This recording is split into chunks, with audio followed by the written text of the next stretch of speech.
I lost my mom. I didn't see her like for maybe 3, 4 years. I have to leave her because I can't stay. If I stay, they will be killed, everybody. So I have to take my son and my wife and run away. And I changed my house for like maybe 27 times, 27 rent house. I jumped like a cat from house to house. On the run with his family, an interpreter who worked with the Americans in the war in Iraq risked everything, doing whatever was needed to simply survive. Several times I shoot bad guys. I stop bomb car. I do many actions to help these soldiers as my brothers, not like just like a job or something. One of many who had formed unique bonds with soldiers from a world away. You can't go in that building. It's a trap. What they were sacrificing, unbelievable. He had to leave to protect his family. I mean, this was real then, and it's still real now. The true danger starts after you go home because you have no protection. And that's when the hunt started. I have survived so many assassination attempts. I've been shot at. My car got blown up. My house was burned. And one day I went to visit my family, which is my father, my mother, and my two sisters. And obviously somebody tipped somebody off. And as I was leaving, I left and they so-called insurgents came in looking for me and they couldn't find me. So they killed my father in front of my mother and two sisters. And they told my mother, that's the price your son has to pay because he's a traitor. Left behind, but not forgotten. That interpreter got out and started a new life in the U.S. But not all of those hunted were so lucky. And that hasn't sat well with the American soldiers they risked their lives for. John Taylor has spent years fighting for their freedom. It's something that I think about every day. I think about those people that were left behind, and those people that did give their lives for the cause, and people who had family members who were injured, kidnapped, killed as a result of their helping the U.S. To me, I can't, it's not something I have ever forgotten about. And I just don't feel right knowing that there's still people there. People like this man we call Jaquar, Skyping John from his latest hiding place. So right now I'm moving to the 4 different houses from the send you the message. And this is very expensive to me. My mom, my brothers, they fighting too hard to keep me survive. Survive, left behind. But the same soldiers he fought so hard to keep alive in a war zone in Iraq were now on a new mission, fighting for him and his family to get out of harm's way, to make sure an American promise to protect those who protected us is kept. Now, for the first time, we can show his face. This is Fahad Mahdi. The interpreter known as Jaquar sits down with us to tell us about life on the run. John Taylor sets the scene with the moment they first met. At the time, we were doing combat patrols, and essentially what we were doing, we would be assigned interpreters, and these interpreters, they would go to the gate and they would wait in hopes of getting selected to work with the U.S. And so he was there that day, and we met, and essentially from that point forward, we were together all the time for months. And Jaquar, at what point in your life did you decide I'm going to go to work to help the American troops in this way? In the beginning, after the freedom of war freedom for Iraq, and we lost, everybody lost his job. We don't have that support, and because we are live in very safe area nearby airport, so somebody loud than the speakers, they said we need anyone look for a job, how can anyone he has English. So we are gathering to the office, in the mayor office, and then they give us opportunities to join to the help the U.S. Army. In that time, we don't have that much action outside. It's very peaceful. So they give us just help for a job. So I'm Tyler. I make suits. So I join some people. They give me opportunity to open a small shop to help my family. And then, like couple months, the Tawhid Jihad troops, they are start fighting the Americans forces inside our city, Baghdad. So yeah, at that time they give us a call. They said, "Hey guys, we need your help. If anyone volunteer to help us, I know this is very dangerous, but I found myself it's right away ready to go and help these guys. I'm not take any moment to think about it. I just straight work with it because this is safe to my country and safe for these guys from the bad people like Tawhid al-Jihad." So you were a tailor, and you were just actually trying to find a way to provide for your family. Tell me about your family. My family, do you want to talk about where we are, a journey for the travel, or before when I'm using? Yeah, when you had to try to find work to support them, how many children did you have at home? Right now I have 5. When I start joining U.S. Army, I have just one boy. He just like it's all just maybe 2-3 months. So many people, they are talk to me to stop. This is very dangerous. You run your mom and your brothers and your family in the dangers and the risk. I tell them, I don't care. I need to fight these guys because they don't leave us live alone, peaceful. So that's what I decide to do it. Peace for his country, hopes for a brighter tomorrow for him, meant helping the Americans navigate in a world foreign to them, and at times even to him. Enemies were everywhere.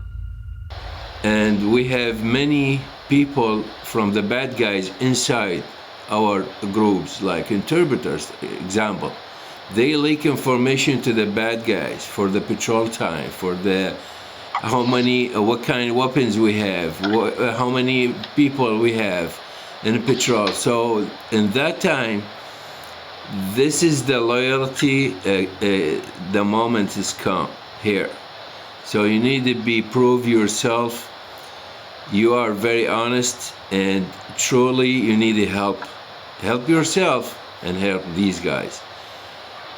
In the beginning, we don't know these guys, they will staying for a long time, or they leaving, or how many years, I don't know. Who's care? We just live this day, and tomorrow, God willing, I don't know. So I'm working very hard to keep the information full secret. Everything we talk, it's inside my unit. I don't share any information with my family, either my family, because I know they are talking, they're leaking. So with the time, the soldiers, they all believe in me. The soldiers, maybe some of them, they give me his weapon. They said, "Hey, take this weapon and you walk with us. You need to protect yourself and protect my back." No longer just translating words and giving directions, now actively fighting to survive. Several times I shoot bad guys. I stop bomb car. I do many actions to help these soldiers as my brothers, not like just like a job or something. I am very serious with it because I am army guy. It's before. It's back to the 90s. I am. I think that the army, it's a very commitment community. You need to be salute and respect yourself and respect your brothers, and it's teamwork, of course. Sure, And sure.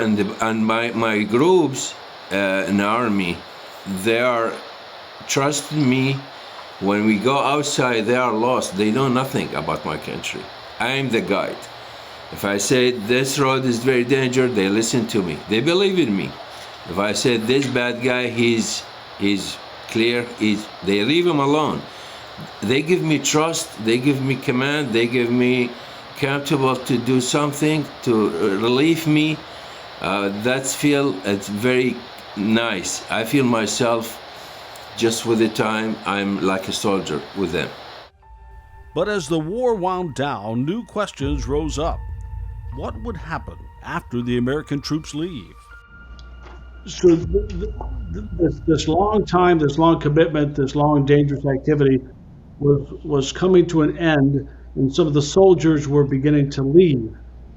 And as the pullout began, do you remember what you were feeling, what you were thinking? It's very hard and sad moment that time, and they give us the news they are leaving soon. So I believe this is not inside my accountant days, but I believe that day is coming sooner or later. So we are, some people like John and some people, we give a hug and we sharing the last minutes. We talking about our memories and what we do, how we laugh, how we cry, how we fight, how we survive. And this mess is very big, dangerous moment. Some of them given promises they would not be left behind. Some of them got out early. Others had to wait and hope their families survived. Thousands were now competing for a few spots, and as thoughts and memories of the war began to fade, the system slowed. Many wondered if they would be simply left behind. I lost my mom. I didn't see her like for maybe 3-4 years. I have to leave her because I can't stay. If I stay, they will be killed, everybody. So I have to take my son and my wife and run away. And I changed my house for like maybe 27 times, 27 rent house. I jumped like a cat from house to house to keep myself safe. And my brother is kidnapped, my son is kidnapped, and I got horrible times to survive over there. And I at that time I will believe the organizations, they will give me assistance very soon and very fast. But it's very thousands, 10,000s maybe people, they are join me in this mess with leaving this country and make all the paperwork very slow. Beside ISIS, beside change the government, besides everything situation, it's very hard time. So your son was taken. Can you tell us how that went down? He's teenage. He's like 14 and 15 that time. He was. I'm trying to keep him between the school and the house. That's it. I don't ask him for work and do anything because I know they're watching me all the time. So I tell him, don't mention anything like I'm working with Americans. Don't mention anything like I am in the army before or we live in the airport before. So he's very commitment with that. But some people know he is my son, and they try to push on me to surround myself, and they kidnap him, and they call. First of all, he just like disappear. I don't know anything, and I contact John. I tell him I'm lost my boy. I didn't hear about him like 1-2 days, and the problem is, if I call cops, the cops they leaking this information to the bad guys directly. So I'm stuck. No one helped me. So I need to be in contact with some friends, my families. They need to be know information. Then we got him. He's with some group. They tell him come with us and something like that, and they kidnap him. They keep him inside the house, some house, empty house, like bandit somewhere outside Baghdad. So we try to contact, and they ask for money. They ask about, in the beginning, for like 15 grand, and US, of course. And I tell them I don't have that money. They said, okay, what about you come with maybe 2-3 grand, and we leave him alone. And this is your head with the 3 grand. So I accepted the second option. Ready to trade himself for his son, with not enough money to pay for his release, then a tip, telling him he was being set up to be killed. He didn't show, and somehow his son escaped, and the family was on the run again. After my son, he show up, and at midnight we run away, all of us. We leave a house with all the stuff, you know. Every house I rent, I spend a lot of money to you know, the couches, the kitchens, and, you know, beds. This is, I can't take it anymore with me if I leave. As years went by, the odds of getting out seemed to fade away. Cases were backlogged. And every time he got close, something happened to take that chance away. I found myself inside 1,000 cases. So I lost my opportunity to have a chance. And with the time, I just have a bad luck. Every time I have an interview, something jumping coming. Like a review or somebody fight the embassy, U.S. embassy in Baghdad, or somebody shot something. So in a moment, they give me like 2 weeks, a warning. In an email, they said, prepare yourself. This is interview time. And I will be not sleep for like those 2 weeks. I will be wait. I know something will be happen. And exactly the same day or before that, one day, something jumping. I'm lost my mind with it. And then came the moment they had waited years for, a chance to go to Turkey to have his case heard, a chance to finally, potentially get out. He dared not even tell some of his family about the opportunity. And you finally got out. And when you found out that you were leaving, first off, was your family able to go with you? Yeah, of course. And when I found the last time in August 2021, when I found myself, it looked like this is true, and they give me opportunity to choose a country outside or nearby Iraq to finish the interview, because I couldn't do it inside. So in that time, I didn't tell anybody, even my mom, she doesn't know. So I keep it secret. So I take my family, we go to Turkish, and we finish the interview. And my mom, she asked me, where are you going? I tell her, I just take a trip, maybe picnic or take a couple of days vacation. And then when I have my visa stickers on my passports, I fell a cry on the ground outside. I feel myself, this is my dream. 12 years I'm fight with it. And then it came, and it's very. Even now, I didn't believe I'm here. Sometimes I wake up, I'm shocked in my bed. They tell me you're okay, you are here. I tell them where I am. You know, this is very hard time to me. I can't. I can make a movie from that story.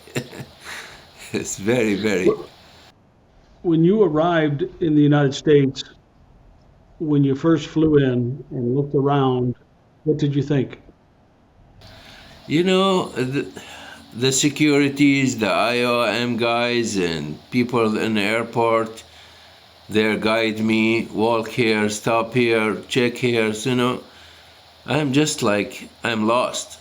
I need to be like somebody smack my face and tell me, hey, wake up. This is the United States. You are arrived. So I'm still, I can't eat. I can't control myself. My wife, she supports me all the time to gather myself with this happiness, happiest moments for my family.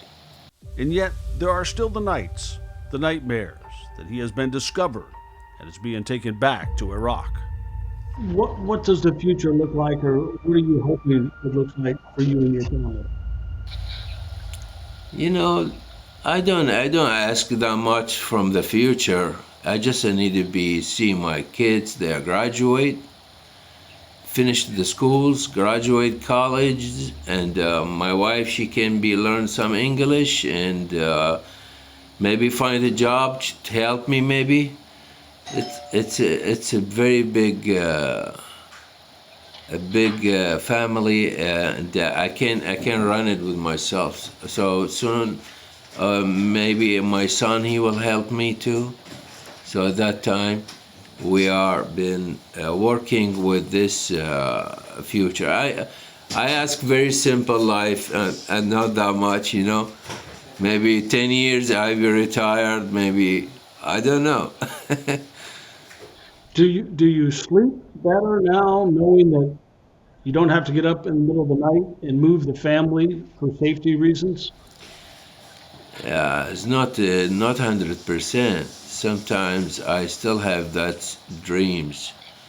It came to me. I'm hunted. I'm followed, and I'm not in the United States. I'm still in Iraq because all these 12 years, I will wake up in the same time when I have a dream to travel, and somebody cuff me and take me back to Iraq. Somebody kill me. Somebody kidnap my son.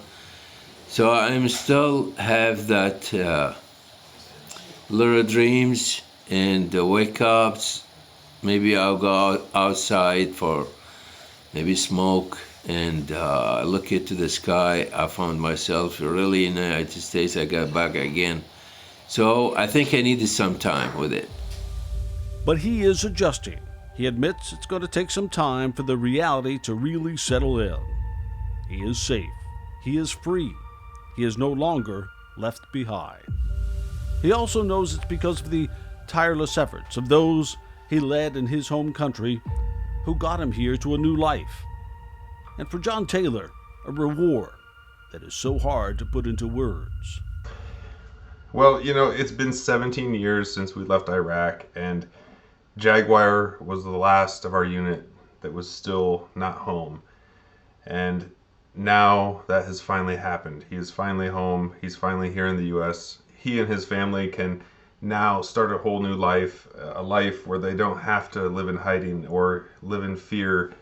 And I'm so excited to see the life that they build, because I have no doubt that they're going to do good things. And you know, I actively worked on trying to make this happen for 7 years, not knowing if it was going to happen, but knowing that I would never give up until it did happen. And the day finally came, and it's just, again, it's so amazing, and it's such a way off my conscience that they're here now.